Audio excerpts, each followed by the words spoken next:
Welcome to Azeroth United, a weekly podcast about World of Warcraft. My name is Denethar, and I am your host. Welcome, everyone. Thank you so much for joining us. It's Tuesday night in Azeroth, and we have a great show lined up for you. We're going to be abandoning our normal structure here just a little bit. It's been a very busy week here at my household, and unfortunately, I wasn't able to get a full episode written in, prepped for you all, so I apologize for that. I did want to get an episode out. There's a lot of news. There's a lot of things going on in World of Warcraft, so we're going to cover all that. So this will probably be a little bit shorter of an episode, but have no fear. We'll be back with a full-size episode next week, including video for those of you who are watching this on YouTube or on Spotify. So more to come on that in the future. But for today, we're going simple and just covering the basics. So let's start off with before I get into anything else, I want to talk about Midnight, because I've seen a lot of narrative about Midnight, and people have a lot of ideas and a lot of thoughts about what Midnight is or isn't, and what it could be or what it should be. And let's not forget that at the end of the day, Blizzard is Blizzard, and they're going to make whatever game they want to make. And so even if they're doing a good job, they're still making the game that they want to make, their developers want to make. And they're listening to people, and they're paying attention to what the what their players have to say, but we don't always get to decide what everyone wants, and what you might like is not something that somebody else would like, and whatever. So all that to say that there's a lot of complaining that I've seen about Midnight, but I've seen far more positive response to Midnight, to the expansion, to the zones, to the gameplay.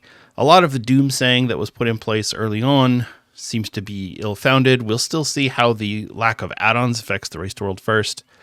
But realistically, in my mind and in my eyes, Midnight is a huge success. Now, the things going on in the background, behind the scenes, yes, okay, maybe there's some things that we don't love, and that's fine. But we can talk about that stuff as it comes up. But Midnight itself, the game that Blizzard presented us with, is phenomenal. If you haven't seen it already, I definitely recommend watching a Bellular video where he talks about people who are playing the expansion without flying mounts. And I started doing this on one of my alts. I'll tell you right now, it's fantastic. I love it.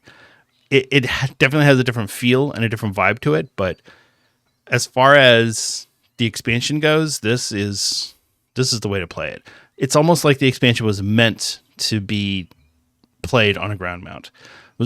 When Blizzard gave us Warlords of Draenor, and there was such a huge outcry of, how can you take away our flying mounts, Blizzard? We want flying mounts. And yes, it was a big outcry, I remember. And so Blizzard finally relented and said, okay, fine, you can do this Pathfinder achievement and you'll get your flying mount. And it was kind of like, all right, cool.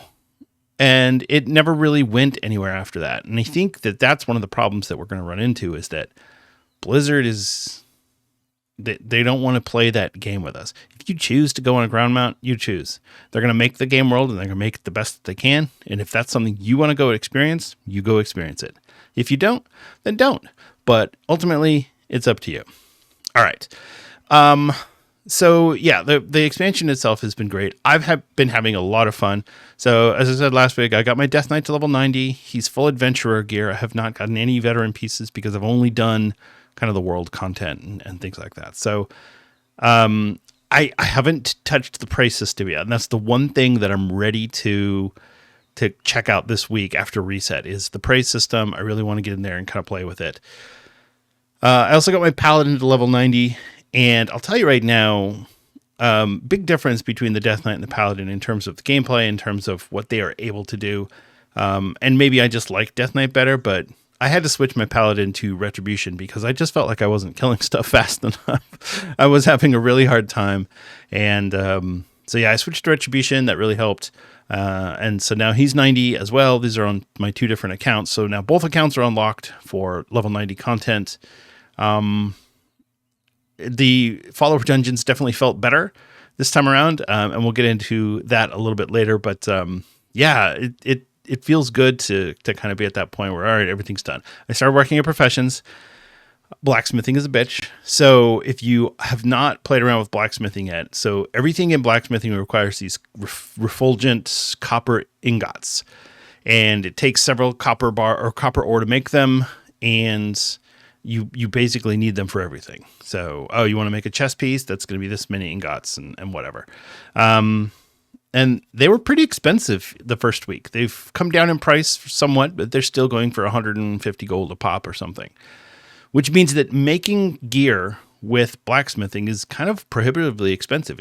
It's almost not worth crafting it. The only reason I'm crafting things is because I need the skill ups. If it wasn't for getting skill ups, I wouldn't be crafting this stuff. So I got my blacksmithing up. It's like 58 or something. I don't even know what, 63, somewhere around there. It's taken me some coin. I have a tracker that shows how much gold I've made, and I reset everything after the end of the War Within. So when Midnight started, early access started, I reset all of my gold trackers so I could see like how much money am I making. And early on, I'm losing a lot of money because I'm training trade skills and transmog and whatever. But by the time I got to level 90, I had made about 10,000 gold just from questing and selling quest greens and basically not trying to make gold. I made about 10,000 gold. And then I leveled blacksmithing. And so now I'm at about 2,000 gold profit. So that gives you an idea of how much gold it's taken me to level blacksmithing, just a little bit. So if that's something that you're struggling with, how much gold should I be spending on this stuff? It's going to be expensive, just so you know. I started noticing early on, though, as I was making stuff, that a lot of the ingredients that it was calling for was like, oh, that's from skinning. Holy shit, that's selling for 15,000 gold. What is that? Oh, that's selling for 5,000 gold. What is going on? So skinning is a very, it's bizarre. So basically skinning requires you to hunt down certain rare mobs, and you have to put down a lure, and you lure the mob in. It's like this whole system that you have to go through. I haven't figured it all out yet, but I was like, well, I need a skinner then. So I have two characters who are my air quote leather workers. And so I picked one of them, took her out to Eversong Woods and started skinning. And what happens is you get a high value skinning target, and it'll show up on your mini map with a little dagger. And so when you skin that mob, you get more skins. So I started going and I realized, what I could do is I could get my other skinner, who's my demon hunter, out to Eversong Woods as well, and have him just go on follow. And so, because you can skin the same target twice, so I was going around on my hunter, killing stuff, and then my demon hunter would also skin it, and so I was basically doubling up, double up, and it was fine. I was going well. And I was playing my hunter and having the demon hunter on follow because my hunter had better gear, and I thought, okay, this is going to be easier with the pet and everything. At one point, I needed to switch to the demon hunter for something, and I killed the mob with the demon hunter, and I was like, oh, wait a minute, maybe the demon hunter is easier. It's a havoc demon hunter, right? So I went and I pulled, I don't know, six mobs, 7 mobs or something, and just wiped the floor with them. And I realized, okay, the demon hunter, because it's a short burst DPS, with I-Beam and Blade Dance, you go through that and everything's dead. Then you loot, you skin, I flip over to the other character, they loot, they skin. By the time I get back to the Demon Hunter, all of his cooldowns are reset. So I'm like, this makes it so easy. So that's what I did. I just went around and pulled everything on the Demon Hunter, made it super easy. So they both have skinning 100 now. I think the Hunter is 81 and the Demon Hunter is 80, almost 81, just from running around skinning in Eversong and Zulaman. So, or as my wife calls it, Zulduar. So skinning, cool. I started leveling up leatherworking as well on the hunter. But the hunter, who, by the way, is my OG character. This is the original character that I made back in 2005, was my hunter, Glendara. So yeah, still got to keep that one alive. So anyway, that's kind of where I am now. It's been a fun week. Doing the world quests are super easy. I remember a time when, I think it was Shadowlands, when they started making the world quests very complicated. And it was annoying. And I remember doing world quests in Legion, and they were pretty easy. Oh, go kill 8 of these guys. You're done. Go click 4 of these targets. You're done. Kill this one mob. You're done. And Shadowlands, it was like, go kill this one guy. Okay. And now take his essence over to the other side of the zone. Okay. And now click on these 4 targets. Okay. And now kill 50 mobs. Okay. And now, like, this is one world quest. So, yeah, the world quests now seem to be going back towards the more Legion type model.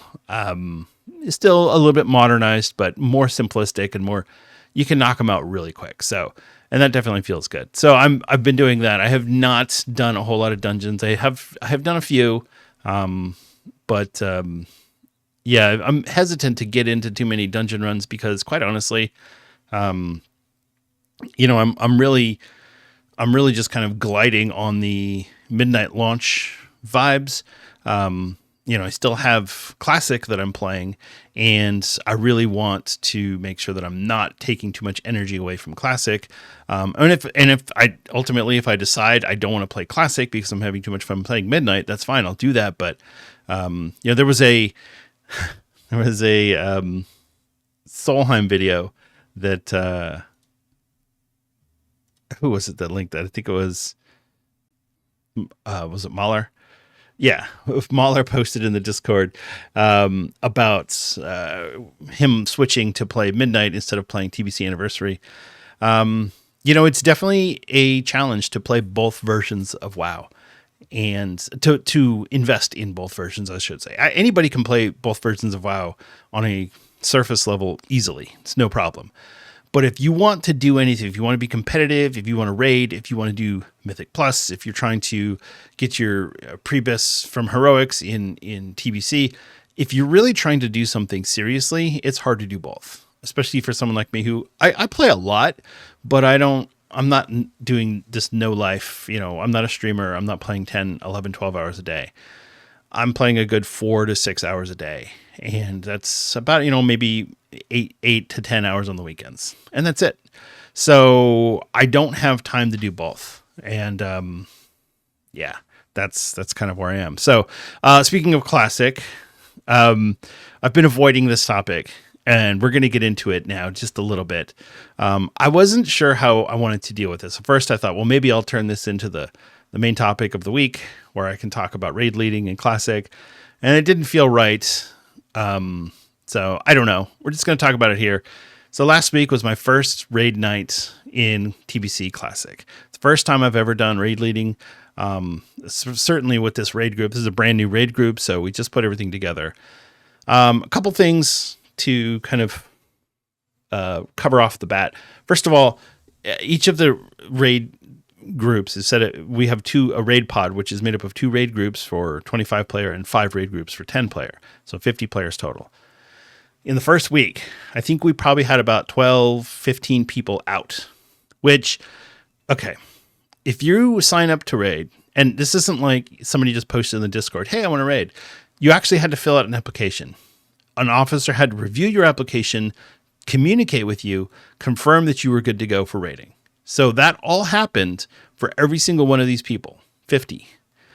And of those, more than a quarter of those people were out week 1. And many of them said, I actually don't have time to raid. Dude, what are you doing? So there was a scramble on night 1, which was Friday night, to find substitutes. But everybody found their substitutes. We got enough people going. We have had our 2 25-player teams. So we go into Gruul's Lair, night 1, ready to rock, and High King Mulgore, which, for those of you who know TBC or remember those fights from back in the day, or maybe who are playing Anniversary currently, High King Mulgore fight is easy once you get the pull right. If your pull goes wrong in any way, the fight is scuffed, and you basically just need to wipe. So, That's what happened to us over and over and over and over and over again. We kept wiping. At one point, we switched out a warrior tank for the druid tank on High King, which worked a little bit better for a while, but then the druid was struggling. And I think he was really just having a hard time because he could be crit. He didn't have his obviously druids are going to have a harder time. They don't have the dodge. They don't have the armor if you don't have the full gear. Our warrior was at least uncrittable, so we switched him back in. One of the other things that was happening, and this was pointed out by one of the other officers who was listening in to the raid, is that the hunter who was pulling the mage boss, crush, whatever, fire guy. So the hunter was misdirecting the mage boss to our mage tank with Arcane Shot. And Arcane Shot dispels one magical effect in the Burning Crusade, which apparently this hunter did not realize. And so he was instantly dispelling the fire shield that the mage needed to spell steal in order to successfully tank the mage boss. So that was causing us a lot of problems. So once the hunter switched to distracting shots, and then we switched the warrior back in, who was not crittable, we were finally able to take down that council boss. So, but it took us a good 2 hours to get to that point, and it was really frustrating. I could tell people were getting tired and people were getting frustrated. And one of my things was that I wasn't sure what to expect going into this. And I think part of me was kind of hoping that I had some people who knew what they were doing, because I'm not an educator. I'm not an expert in any of these raids. And so for me, it was kind of like, I'm kind of hoping that people know what they need to do. I didn't know which shaman to put in which group, or, how to ask, which warlock should be doing. I don't know. I don't know these things. Being a raid leader and being an expert in every WoW class are two different things. So anyway, we killed High King. We got that done. We cleared the trash. We got to Gruul. A couple of wipes, some scuffed pulls. Like I said, the group was a little green, maybe, not a lot of experience, but that's okay because everyone was trying really hard, and we finally got through. We got to Gruul. We did one wipe on Gruul so that everyone could see the fight, and then we killed it. By this point, it was 11:50 or so, 11:45 or whatever. So we decided to call it there. We did our loot council. We awarded some loot, and we were good. So night one, not the outcome everyone wanted. Obviously, we wanted to kill 3 bosses and get Magtheridon and possibly even get into Karazhan, into our Karazhan groups, but we didn't get any of that done. So that was night one.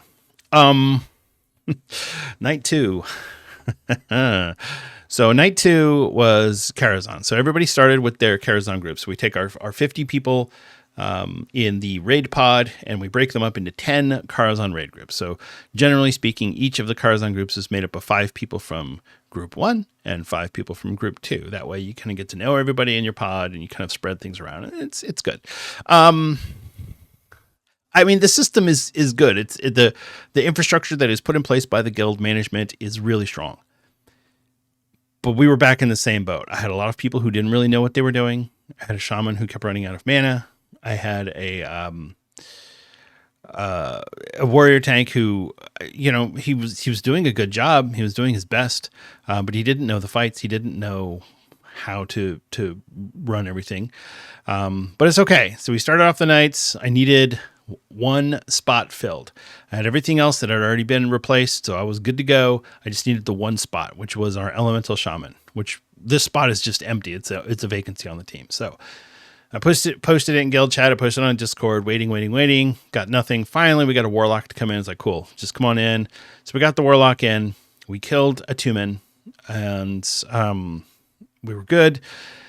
After a 2-man, somewhere in between a 2-man and Morose, the second hunter in the group, who was probably our best geared character in that group, went offline. And so I thought, okay, maybe he's having internet problems. No big deal. We kept going. We killed Morose, still no hunter. So I messaged him on Discord. And when I went to send him a message on Discord, I noticed we were no longer in any shared Discord servers. He had left the Discord, which means that he didn't just go offline. He bounced on us, and he didn't have the courage to say I'm leaving and I'm G-quitting, but he did leave the guild Discord. So we finished the entire Karazhan run with 9 people. And when I say the entire Karazhan run, I don't mean we killed Prince. I don't mean we got all the way through. I mean we couldn't even kill Curator. because our DPS wasn't high enough and our group composition just wasn't very good. Our healers were a shaman and a paladin, which on paper sounds strong, but then you realize you have no hots, you have no shield, and it was rough. We had a rough time. We had no powered fortitude, so everybody's health was a little low. We had 2 warlocks who were both sacking their pets, so that was also really frustrating. So, all in all, it's not the first Karazhan night that I wanted. We killed 5 bosses because we went back and we killed the servant quarters boss, which nobody ever kills because it's a waste. But we did it because we needed something to do. It was like, well, we're not going to kill anything else. Somebody in the group had the ability to summon Nightbane, and I'm like, there's no way we're killing Nightbane, not with this group. So, yeah, it was really frustrating. And I'll admit it, I was pretty hot. I kept my cool in front of the raid team, but afterwards, talking to the officers, I vented quite a bit, and I was really frustrated.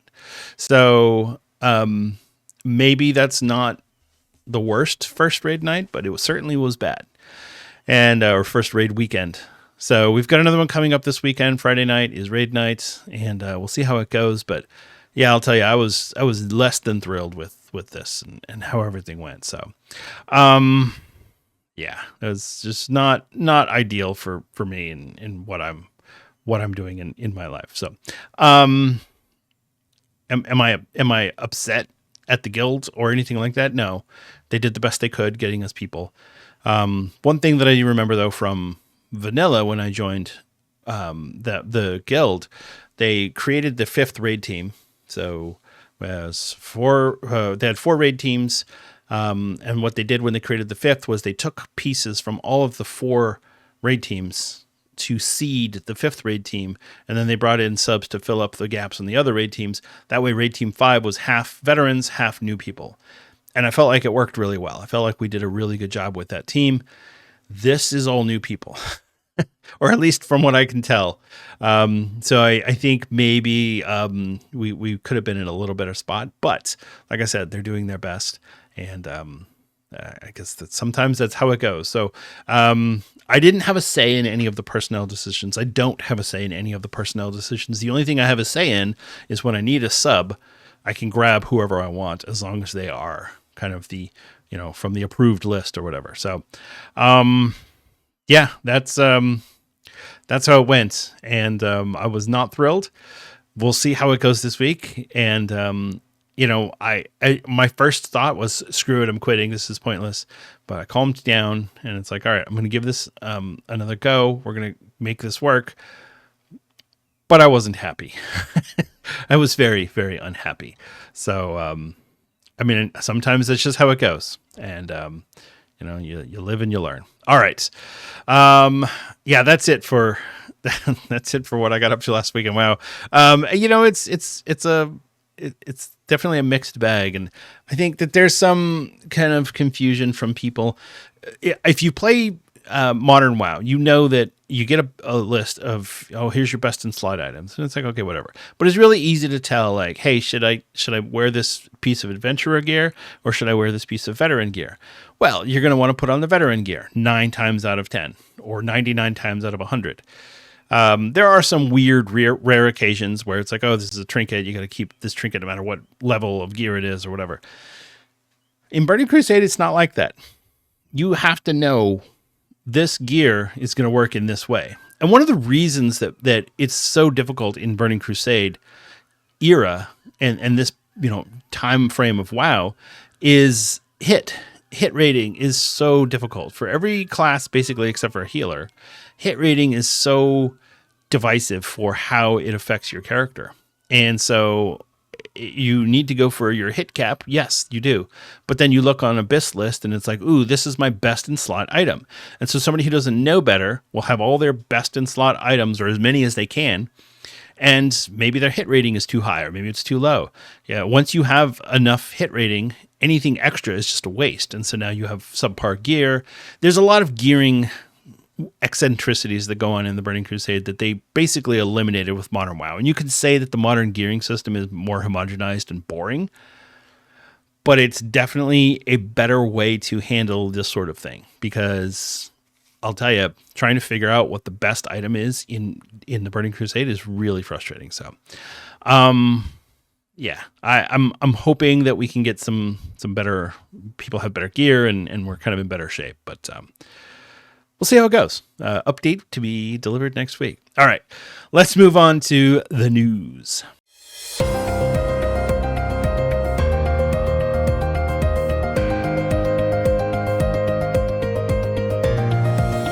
It's time for the news. In Blizzard news, so obviously with Midnight being out and with everything kind of settling down, we're just going to get into our normal routine of here's the hotfixes and here's the updates and here's a new blog post from Blizzard and whatnot. So not a ton of news this week, but definitely some interesting things to talk about. So let's get into it. Let's start off with there's a Discord quest. So if you're not familiar with Discord quests are things that you can do when you have Discord running. Sometimes it's, hey, watch this trailer for a new game or play this game for a certain length of time or whatever. Stream this game for 5 minutes and you will earn rewards. Most of the time, the rewards are the Discord orbs that you can get, which you can use to purchase different things. But this time, there is a play Midnight for 15 minutes while you have Discord running, so the Discord can see you're playing it, and you will earn a Razeshi C battle pet. It's a little Naga battle pet thing. When you do that, you'll get complete the quest, you'll get a code, you redeem the code, and you'll get the pet in-game. And it's super easy. So this is definitely, if you want a free battle pet and you've got a Discord already, then this is a really quick way to get a free battle pet. It ends March 15th, so don't delay. But yeah, you will get that. And check out the Discord quests because some of them are really easy. Watch a couple of game trailers, get a bunch of orbs. You can get some really cool things to like decorate your profile picture in Discord or your banner for your profile or whatever. It's just some really fun stuff that you can get. Definitely worth checking out. You know, they're trying to figure out ways to monetize Discord because it's so popular, but it's really hard to monetize because unless people are paying for Nitro or server boosts, they're not getting any money. So like the Azeroth United Discord that I run, which you can get to by going to AzerothUnitedPod.com. Our Azeroth United Discord, it doesn't have any boosts. It doesn't have anything set up. So basically, it's completely free, and they're not getting any money from it. So they have to try and get their money in other ways. So, and that's fine. I get it. And Discord is the most popular thing out there. Whether or not that will maintain after the whole identity or ID scanning thing that they seem intent on going forward with, which we talked about that a couple weeks ago, but yeah, so check out the Discord quest, and if you want it, so the way you get to your Discord quest is if you go into your upper left corner, there's a icon that looks like the Discord logo. It says direct messages. If you hover over it, when you click on that, you'll get a list. This is friends, library, message requests, etc. And then one of the things on that list will be quests. And if you click on quests, you can see all the different quests that are available for you right now, and what the reward will be. So check that out and get your free pet. All right. Speaking of things that you can get, this is not free, but there are 2 new Flying Squirrel mount collections that you can get for WoW. And I found this to be quite interesting and a little suspicious, but, you know, we're going to go with it. There are 2 sets. There are Flying Squirrels, or the Grove Glider collection, as they call them. One is for Classic and one is for Modern WoW. And Classic being Miss Pandaria era Classic. Each of the sets gives you 4 colorful Flying Squirrel themed mounts. They are $25 each, or you can buy the entire set for $50. So for the price of 2, you get 4. So buy 2, get 2 free. I mean, they're cool looking, and it does work for both modern and classic, but they are 2 different sets. So it's not like you buy one set and you get it for both games. You have to buy the one for Modern WoW, and you also have to buy. So if you want it in both, and you want all 4 mounts, it's going to be $100. Here's the problem I have. And it's the same thing that I've said many times over about Mists of Pandaria Classic. We're in this weird spot right now where we don't know what's going to happen. Is it going to continue to Warlords? What's going to happen to these characters? If people are putting money into these characters, like $50 for 4 mounts, what happens when these characters go away or go somewhere where this person doesn't want to? So it's a little weird that they're still trying to get money out of people for playing Mists of Pandaria. I find it odd. I would not mind if they had said, hey, we've got some plans for Mists of Pandaria. We can't reveal them yet because of reasons, but trust me, your characters are going to be fine. Your collections will be fine. Then go for it. But they haven't even said that. So I'm sorry. I'm getting back on my soapbox again because of this. It really bothers me. But I just wish they would just let us know that it's going to be okay. All right. Just say, hey, we know it's weird, but it's going to be okay. We promise. That's fine. That's all I'm looking for, but they can't even give us that. So it's really frustrating. Anyway, if you want the mount collections, you can get them by going to the Blizzard store or the Battle.net store and checking those out. Those are the Scurry Soar, Grove Glider, and Scurry Wind Grove Glider collections. One for Classic, one for Modern. Okay. Moving on. There is a housing decor that has been added to the Blizzard store as well. So last week or 2 weeks ago, we reported on the Alliance Lion and the Horde Wolf plushies that you can get for decor. And that was the first time that we had any Hearthsteel purchases that you could make. And so people were kind of like, how's this going to go? We now have a bunch of stuff that's on the store, and we're getting a better idea of how Blizzard intends to make this work. So first of all, the items that we have available. So there's an Alliance doormat, which is basically just a rug with a Alliance logo. A Horde doormat, which is the same thing as a rug with a Horde logo. These are 200 Hearthsteel each. So if you want an Alliance themed doormat, you can get it for basically $2. 200 Hearthsteel will cost you $2 for one. So just don't forget that when you're buying decor, you have to buy each one that you want to place. You have to pay for each one. So if you want 10 of these doormats all over your house, you're going to spend $20. That being said, there are other decor packs that we'll get into here in just a minute. But okay, so here's the other things that are available. So there's the Spring Blossom set, and then there's the Lush Garden set. The Spring Blossom looks very much like spring, cherry tree, that sort of thing, or whatever. So there's a gazebo, a hanging chair, a wreath, a ceiling light, a shelf, a tree, and a window. The prices go from, looks like 800 Hearthsteel for the gazebo, down to 100 Hearthsteel for the wreath, the ceiling light, and the window.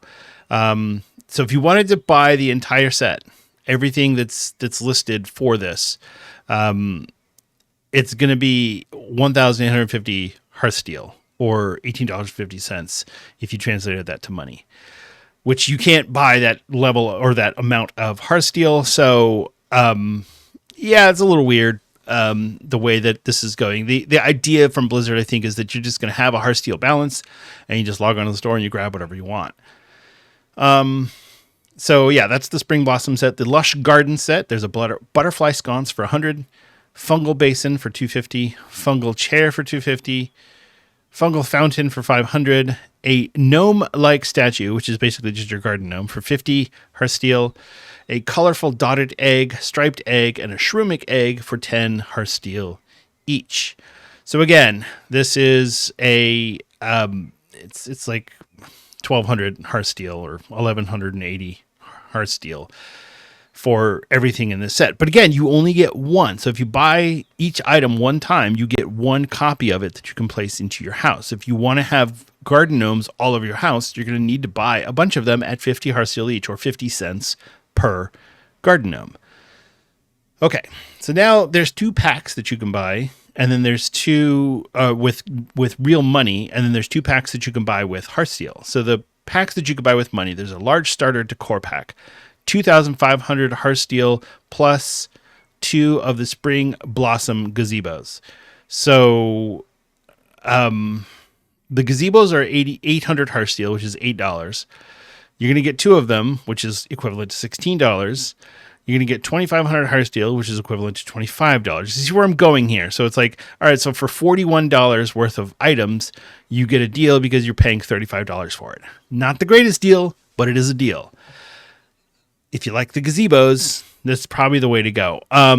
There's a small starter decor pack for $15, which includes 1,000 Heartsteel, 2 of the Horde doormats, 2 of the Alliance doormats.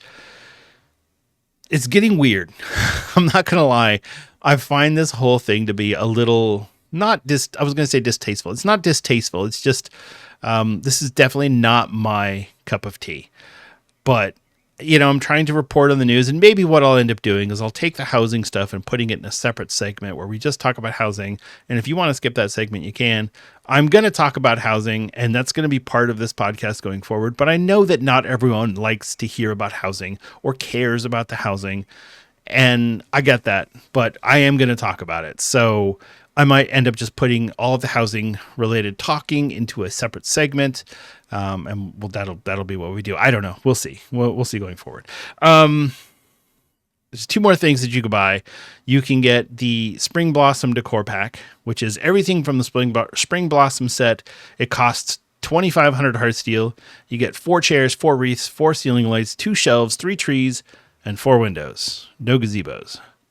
So yeah, I mean, it just feels a little odd and arbitrary. The Lush Garden Decor Pack, 2,500 Heartsteel, 4 of each of the kind of eggs, 4 of the butterfly sconces, 2 of the fungal basins, 4 of the fungal chairs, 1 fungal fountain, 8 garden gnome statues, and 2 garden trellises, which you can't buy. Those are not available to purchase individually. You can only get those by buying this pack for 2,500 Heartsteel. Okay. So there you go. That's what we're dealing with here, folks. So, yeah, I mean, it definitely feels odd, and, yeah, there you go. Okay, let's move away from housing because it's just, I don't know, something about it is just rubbing me the wrong way today. For those of you who used the knowledge point tracker in Dragonflight and the War Within, and suddenly you can't use that anymore because weak orders are gone. So Mayu, who was the author of the most popular weak aura to do this, they have converted their weak aura into a standalone add-on. So it shows you your one-time knowledge points that you can get from different treasures hidden around the world, and it also tracks your weekly knowledge points that you can get from different sources. This is a really good way to maximize and make sure that you're being really efficient with your knowledge points and with handling all of that correctly. But it's unfortunate that this is the type of thing that needs to be added in separately to the game. I wish Blizzard would show us somewhere in the interface. It doesn't have to be fancy. Just give us an idea of, hey, here's how many more knowledge points you can earn this week from these sources or whatever. I feel like that's something that they should give us. I know that in the gathering professions, it'll show you how many things you can get per week. I feel like there needs to be a better way for this. If they're going to make this so complicated with professions, they should give us a way to have the information available to us. But anyway, check out Miyu's knowledge point tracker. I installed it the other day and I've been so happy. It made it so much easier to figure out my professions, I got my mining maxed on both of my miners, my Death Knight and my Paladin. So I can, mine while mounted on both of those characters. So that feels really good. So anyway, that's that's what we got there. So check that out. I'll put that one in the show notes so you can click on it, but it's definitely worth. I don't highlight a lot of add-ons in this show just because most people already know which add-ons they want, but this one's really good. I think this person posted on Reddit or maybe it was on Twitter. I saw it. I can't remember where I saw it, but it's definitely worth checking out. Okay. We're gonna jump ahead because rather than doing a full This Week in World of Warcraft segment, there's only one thing going on this week. There's still no bonus event. The only thing we have going on is the PvP Brawl, which is the Shadowpan Showdown. Step into Tiger's Peak Arena and get ready for the Shadowpan Showdown. You'll race for control of a central control point to activate one of 2 bosses. The first to kill the other team's boss wins. When you zone in, you'll get the quest Something Different to win a PvP Brawl, and you'll be rewarded with Conquest Honor and Marks of Honor. Yeah, that's it. That's the only event going on this week. No Dark Moon Fair, no holidays, nothing. Even the Outland Cup is over. So, yeah, there you go. That's it. All right. We're going to go through all the hotfixes because there were a lot of hotfixes that came through. And I feel like it's important that now that the game is live, we discuss some of these hotfixes as they come in. Okay, so here's what we've got. This was from March 6th. So this was 4 days ago as of today, the 10th. And by the way, if you don't know, today is Mario. And if you write the date down and you abbreviate March, it's MAR10. And if you look at it, it looks like Mario. So I'm just saying, March 10th every year is Mario Day. Okay. Sorry. Hotfixes for Midnight on March 6th. Characters temporarily set the Harroneer Druid model to use the Stag form model. The developer's note on this is that the change was made due to a visual bug that caused players being carried by the Druid sable mount to sit at the base of the model rather than on its back. We're working on a fix to restore the sable as an option that can be used by the mount form. For this fix to be applied, the scale of the sable will need to increase slightly to avoid clipping issues and to accommodate some of the larger player races. This is hilarious. I think it's one of those things that you can do all the testing you want, but unless somebody is like, hey, what happens if I put a Draenei on a Harroneer Druid or a Tauren on a Harroneer Druid? What's going to happen then? So yeah, it's thank you, I guess, Blizzard. Warlocks should now be able to use the Black Incubus after completing the quest Ambitions Reward. Very cool. Class changes. Death Knight. Blood decays resolved an issue causing Abomination Limb to not grant Bone Shield while talented into Bone Collectors. Yeah, see, that's not the way that's supposed to work. So good job there, Blizzard. The consumption now goes on cooldown if the cast is interrupted. I dropped consumption because I was not happy with what it was doing. So, yeah, this consumption is one of those abilities that just needs to go away. I'm surprised it survived the purge, to be perfectly honest with you. It's not a worthwhile ability to use, at least in my book. Maybe it's really good for PvP or something. I don't know, but every time I used it, it was one of those, sometimes when you push a button in WoW and you feel like that didn't feel good. Like that didn't make me feel cool. If I use an ability, it should make me feel cool. Whether it's something as simple as consumption or something as complex as Deathbringer, it should look cool and feel cool, and that button should feel good to press. And that button never felt good to press because it's one of the new empowered spells. You have to sit and hold it. The longer you hold it, the more it goes, and then it takes more of your blood plague, and then you have to put your blood plague back.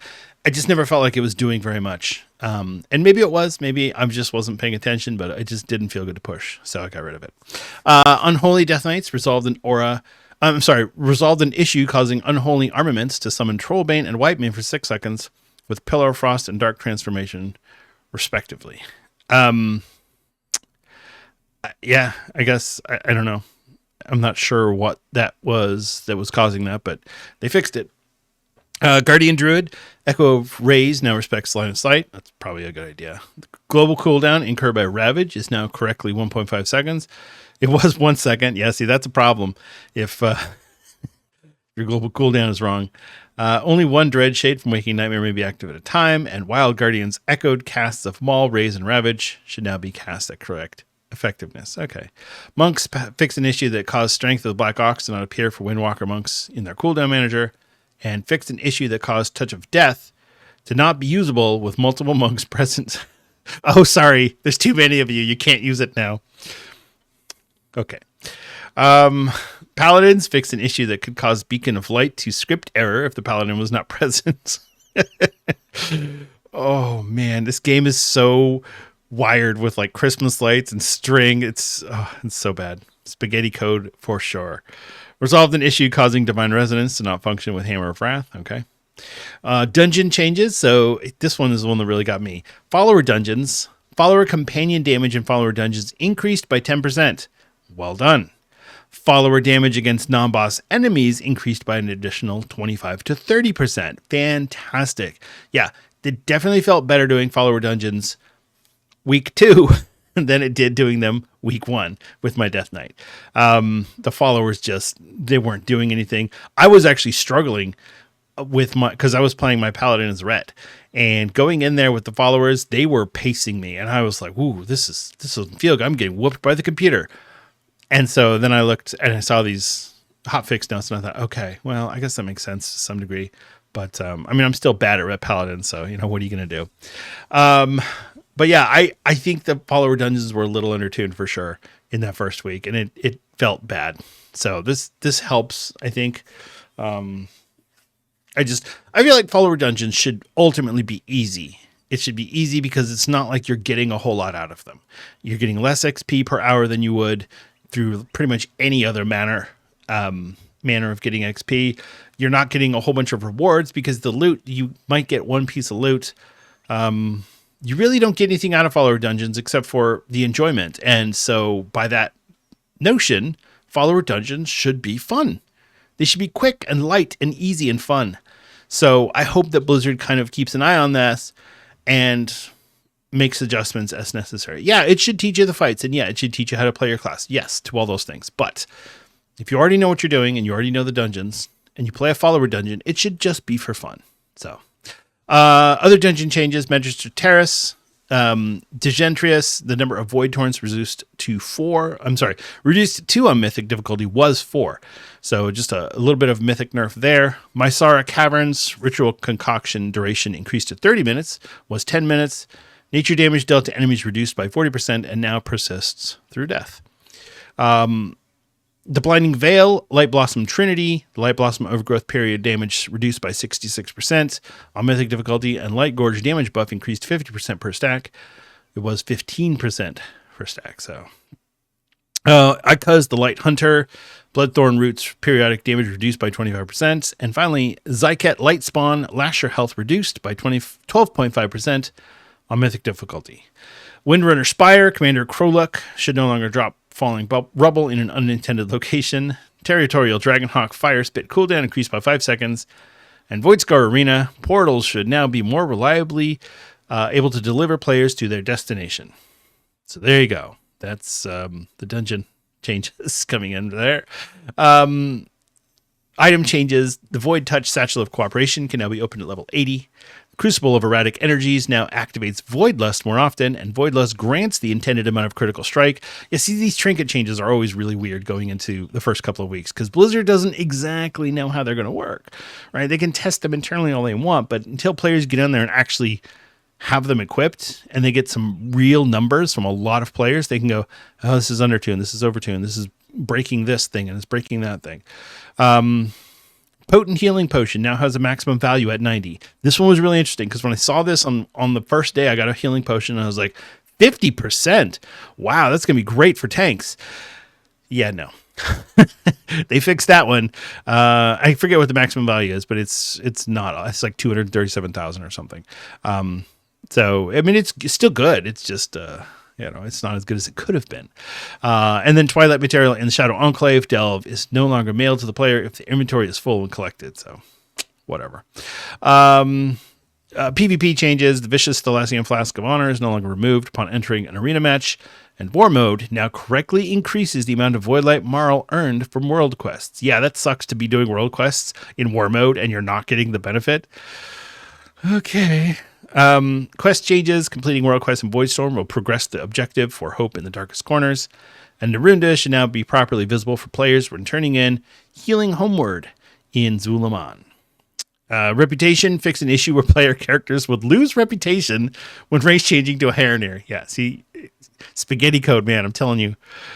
And finally, sound adjusted the volume of blended sounds in the Sunwell to make voiceovers more understandable. Oops. Guess we didn't mix that one correctly. Yeah, and that's just, little things that it's easy to miss things like that. Even if you're a multi-billion-dollar company like Blizzard, yes, it's still possible to miss the smallest things because you can't. I don't care how many people just hire more people, Blizz, don't be cheap. It's not about hiring more people. It's about having people be so detailed that they can go through every single little setting and fix it. It's almost impossible to do. So the fact that they are finding these things and fixing them as they come up is really encouraging because that's kind of how you have to do it. people complain, and then you go, oh, you know what? You're right. And then you go in there, you find the code, you make the code changes, boom, fixed. All right. There was more hotfixes on March 9th. So we have class changes. We have Preservation Evoker fix an issue where Marithra's Blessing would not consistently be stored into stasis, and releasing Marithra's Blessing from stasis no longer consumes the proc for Marithra's Blessing. I have not played a Preservation Evoker since Dragonflight, so I don't even know what that is because I stopped paying attention. Honestly, that just wasn't for me. That class, it didn't work. My Evoker, I actually switched him to Devastation because I was like, this is not fun. I'm not enjoying this. I guess they're really strong right now, though. So, congrats, Preservation Evokers. Discipline Priests corrected an issue where several talents and Mastery Grace did not properly affect the healing of Plea. Yeah, it sucks when your talents and your Mastery don't work properly. And Restoration Shaman corrected several issues where the bonus 50% healing wave value during Ascendance did not properly retain bonus healing modifiers from the Unleash Life talent. Again, my complaint about all of this is that this should never have been an issue in the first place, because all of these spells and abilities that affect other spells and abilities, and you've got this passive spell or passive ability that affects this other active spell. I hate all of that so much. I would rather have it be more simple and say, here's your plus healing, here's your whatever. And this is one of the reasons why I play Classic, because it's really straightforward. Here's your data. There are other things that Classic gets wrong. Like I said earlier, hit rating is one. I hate hit rating. To me, it's the most unfun statistic or attribute to get on a piece of gear. It sucks. I hate it, but you have to have it. And so anyway, item changes. The personal key to the Arcantina adjusted to have a 15-minute cooldown and only port to the Arcantina. Yeah, they fixed that one. So if you weren't aware, it was a 1.5 minute cooldown when it first launched. And I guess you could use it to take you back to where you were before. So if you were standing in the middle of Zulaman, you used your Arcantina port, it would take you to the Arcantina, start your 15 or 1.5 minute cooldown, which is 90 seconds. And then if you hit the button again, it would take you back to where you started from. Or if you walked through the portal in the Arcantina, it would take you to Silvermoon. And then if you used your port. So it was a quick, easy way to not only get to Silvermoon, to get back to where you were before. It was a little overpowered. They fixed it. It just takes you to the Arcantina now. Which, honestly, that makes sense. I mean, it was cool while it lasted, but this is the proper way to do it. Let's not kid ourselves. That was not the way that they intended for that to work. Yeah, I can't imagine that Blizzard was like, no, let's give them this. It'll be great. Also added a two-way portal to the Arcantina in the Wayfarer's Rest Inn for players who have obtained the key. So if you're in the inn and you've blown your 15-minute cooldown already, but you need to get to the Arcantina urgently for something, you can't wait 14 more minutes, there's a portal there now in the Wayfarer's Inn. So the way that this all works now is that you can use your Arcantina Hearthstone or your key just like you used your Dalaran Hearthstone or your Garrison Hearthstone. It's basically the same thing now. It just takes you to the Arcantina, which will also take you to Silvermoon if you leave through the portal. And that's it. And to me, that's the way it should be. It's an extra Hearthstone to get to Silvermoon and or the Arcantina. Cool. That's fine. I don't need to switch my Hearthstone somewhere else. I mean, I could set my Hearthstone to Zulaman or something else, but honestly, it doesn't really matter. Player versus player changes. Now, this one was very controversial. People were really upset. Honor gains from training grounds matches reduced by 50%. So here's the complaint. People said it's hard, or it shouldn't be difficult or hard to get entry-level PvP gear. Basically, your honor gear should be easy to get. And so for Blizzard to nerf the amount of honor that you're getting means that it's going to take you longer to get your gear, which means it's going to take you longer to participate in real PvP. And I see the point. The barrier to entry right now for PvP is getting your honor gear. If you don't have your honor gear, you're going to get smacked in PvP by people who do. So it should be easy to get it. At the same time, nothing in an MMO should be easy to get. There should be friction for everything that you do, including getting your honor gear. So while I understand the frustration of people who didn't get their gear, I also feel like that's part of game design is that, no, you need to make sure that there is friction in different parts of the game, and gearing should be one of those things. You should not have quick, easy access to whatever gear you want. That makes the game no fun. That's the hurry up and stop playing model of game design, because then players can get their gear really quickly so they don't have to log in anymore. What is the point of that? One, that's no fun because then you're not playing the game anymore. And two, the company's not making any money on you if you're not playing. So why would they do that? But I do understand the frustration of people who just want their PvP sets. So that's fine. Other PvP changes: silences and disarms no longer incorrectly cause root effects to be placed on diminishing returns. Well, I guess that's okay. Increase the likelihood of Slayer's Rise being chosen when queuing for random epic battlegrounds. See, this I like, because now you're advertising, hey, we've got this new epic battleground. Come check it out. You're not going to get it every time, but you're going to get it more often. Perfect. That's the type of change that I like to see, because it means Blizzard is thinking these things through and not just following some rigid checklist. No, let's make sure people are able to see this cool new battleground that we made. There you go. Patrons will no longer order alchemy or tailoring crafts that have a cooldown. This one was so funny because I'm like, that's rude. If you don't know and you create that for a patron order, which is basically for nobody, and now you've blown your cooldown, that stinks. That really sucks. So yeah, good fix on that one, Blizz. Fixed an issue where the prismatic, and here's the thing. I do believe that these cooldowns are much shorter than they were in the past, but still, you don't want to, that feels terrible to waste your cooldown like that. Fix an issue where the prismatic focusing arrows was doing less damage than intended. Okay, whatever. And fix an issue causing the primal spore binding to do less damage and healing than intended. Okay, so we're just cleaning things up, making sure that the code all works and is correct. The math is mathing correctly. And finally, user interface updated the icons for Misplaced Tome, Ranger's Cache, Coalesced Light, and Drop Dead repeatable treasures in Eversong Woods. Very cool. And Glowing Moth minimap icon in Harandar updated prevent confusion with treasure markers. Thank God. Every time I'm like, ooh, a treasure. Oh, it's a fucking moth. Ooh, a treasure. Oh, it's a moth. Oh, I'm like, I don't even know what these moths are for, but I hate them. I hate them because they tricked me every time, and that was not happy. So that's what we've got. Obviously some big changes there, or at least some important changes and things that we all need to pay attention to, because now it's real. What was happening on the beta and the PTR and all that for months didn't matter, because what was important was, what are we going to get when it goes live? Now it's live. So now we need to talk about these hotfixes, because sometimes they're really important, like the Arcantina fix or the Training Grounds fix. So yeah, this is also a really good time to keep an eye on the Mythic Dungeons, because we've got 2 more weeks of Mythic Dungeons before we get to Mythic Plus.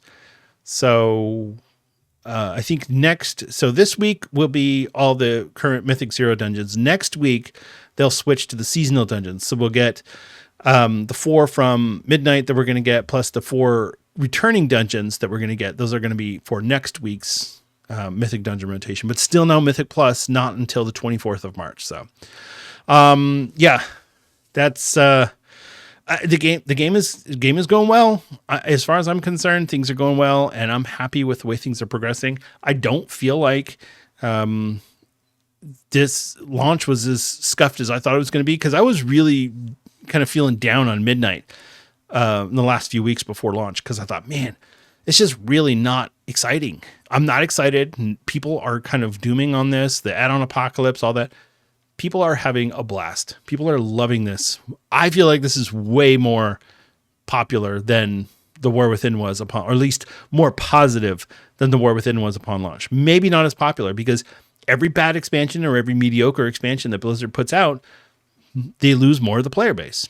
And so that's going to continue happening as long as these sorts of things occur. Now, there's only so much you can generate with goodwill. Dragonflight created goodwill, but then it ruined some of that goodwill with story. And we're still running into some of these issues with Midnight, just like we did with the War Within. There were some corny story bits or some awkwardness. But I think ultimately Blizzard has a really good handle on what it is that the modern WoW player base needs and wants from their MMO. And while not every story beat is going to be perfect, I think they're doing a pretty good job. So way to go, Blizz. Keep up the good work.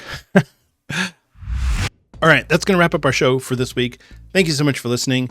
It is always a pleasure and a privilege for me to get on this microphone and speak to you. Like I said, a little bit of a change in this episode. I decided to pull things back this week. I didn't have enough time to really work on this episode like I wanted to. I have some really good ideas of things that I want to do going into Midnight and with the launch and everything. There's a lot of topics that I want to get to, but I wasn't able to do it this week. So I apologize for the kind of abbreviated episode, but we'll get back at it next week.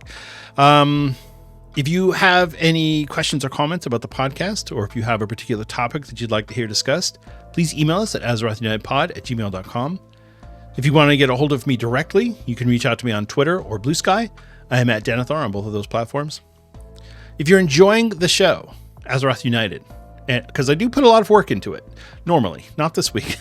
I mean, I do have to go through and find all the news and figure out what I'm going to talk about and all that, but by and large, it's a lot of effort to do the podcast, and I'm doing it with love because I love doing this. I love talking about World of Warcraft.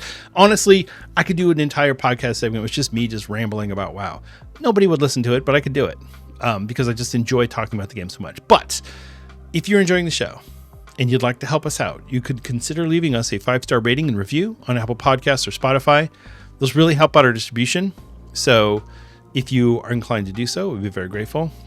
If you really want to help us out, you could even consider leaving a comment or a review. If you leave one, I can read it on the air, and I'd really enjoy that, to be able to read your reviews or your Spotify comments or whatever it is. I like that. It's fun. We do have 2 Spotify comments that I wanted to get to here really quickly. First one is from Zachary Bugsick. This is from the episode Lessons in Guild Management with Mick Faithful. This is an interview that I did with my guild master from the Classic Guild back in July. I think it was July. Anyway, he said, what a nice conversation. Great job. This person is from the guild. I don't think he realized it when he started listening to the show, but yes, we are both in the same guild. So Adept Scholars Society for the win. And there you go. So thank you for the comment there. And then for last week's episode, The Story of Midnight, this is from William Umflett. Another great episode. Keep up the great work. I look forward to next week's episode. I also think you would do a great job at doing mini lore episodes. I think so too. And I'm planning to do more lore episodes. I can't do them every week because, quite honestly, it's a tremendous amount of work to do lore in a podcast format, but I really want to do it. So the more comments I get like this, the more encouraged I am to sit down and really just crack on these lore episodes. So thank you for this. I really do appreciate it. All right. Other things. YouTube. If you're watching this on YouTube, and again, I apologize for no video this week. It's been crazy. Trust me, I get it. Sometimes you want to see somebody talking. Sometimes you don't. Sometimes you just want to listen. Either way, if you are watching us on YouTube or listening to us on YouTube, you could help us out by giving us a like and subscribe and leaving a comment there as well. Really appreciate the YouTube comments. The third way you could help us out is by considering joining our Patreon. Patreon is where people can leave their, or people can join and they can donate their IRL money to help out with the production costs for the show. As I've said before, the show itself is not super expensive to produce, but there are some ongoing costs. I have to buy equipment and things like that. Really the biggest expense for creating a podcast. If anybody out there, if you've ever thought about making a podcast, there's ways to do it for free, and you could have it free, and it's no problem. It's harder to manage that way. So if you do want to have some good management, you do have to pay a little bit of money for it. It's not a ton, but the costs do add up. So I put in the Patreon. If anybody wants to help out, great. If not, I'm not going to spend more money on the podcast than I can afford. So whatever I'm putting into it right now is all what I can afford. But if you want to help me out, I would really appreciate it. It means a lot to me. And it means a lot knowing that people care enough to say, hey, I'll throw you a couple bucks. So so we have 3 different tiers of patrons. We have our free tier, so you can just jump on there and be part of the Patreon. We have our standard tier, which is our $1 tier. And then we have our friend of the show tier, which is our $3 tier. So I do want to thank our friend of the show patrons right now. That is Stuglife, Thelial, Greybeard, and Raven. Thank you all so much for your support. You definitely help make Azeroth United possible. And I think that's it. So thank you again for listening. It's been a journey for sure, but we're here now at the third expansion for this podcast, and I'm planning to continue doing it. So I'm hoping that people are continue to enjoy it, because I'd like to be able to look back on this 10 years from now and be like, oh man, I've been doing this podcast for 10 years. Who knows? Maybe I will, maybe I won't, but either way, I'm having a blast. So I hope you are too. All right. That's it. Thank you again for listening. Remember to be good to each other out there. That's a real person on the other side of that keyboard, and maybe they really liked the honor gains from the training grounds, or they were bummed that their personal key to the Arcantina was nerfed. Either way, we're all here to have fun and play a video game, and I think it's really important, especially right now with the world being so chaotic, to remember that WoW is a game, and we're here to escape and have fun. So even if you're frustrated, even if you're upset, just try and nod your head and smile, and just remember that's a real person and they have real feelings. So, all right, take care. I love you all, and I'll see you in Azeroth.